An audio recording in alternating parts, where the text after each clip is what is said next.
mga Sai, finally nandito na ako sa hotel. So grabe talaga yung delay ng flight ko, as in sumasakit talaga yung ulo ko. So ngayon mga Sai, natawa-tawa talaga ako kasi ganito. So, ito yung outfit ng Inday. Wala akong choice kundi suotin ito, sobrang laki kasi wala na talaga akong extra na damit.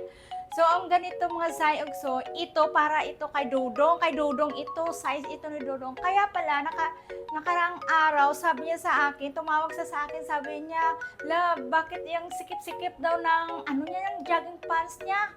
Sabi ko, paano magsikip? Kasi XL yan. Size mo yan. Tapos mga Sai-Ugsoy, siyempre, pag ako kasi nag-impake ng gamit niya, naka-hand carry lang siya. Tapos, alam ko yun talaga, natama yun. Pero nagkamali ako. Ayaw, di ba? Lagay ko sa kanyang malita. Yung sa akin, size medium. So, ito, sa kanya to XL. O, kita nyo, sobrang laki. Sobrang laki. Ayan, para ako nitong chimang. Ayaw, di ba? Choice kung sinuot ko ito kasi wala na talaga akong extra damit. Kaya kanina, ewan ko ba, ang dami na patingin-tingin sa akin habang naglakad-lakad ako kanina sa airport, gano'n. Hindi ko alam kung tiningnan ba nila na sobrang laki ng pajama ko or ewan ko, or nagandahan sila sa akin.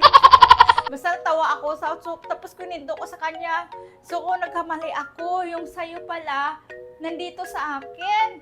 So, ayan, sobrang laki. So, hinigpitan ko yung tali nito. Baka malus-lus ba dyan? Makita ato ang aning... Ayaw, di ba?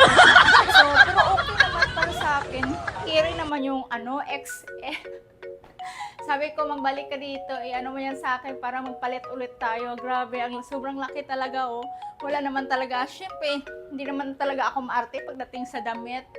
So, ganyan talaga kasi iba talaga kapag malapit ka na mag-senior citizens, yung importante sa'yo, may damit ka at yung bulsa busog. Ayaw, di ba?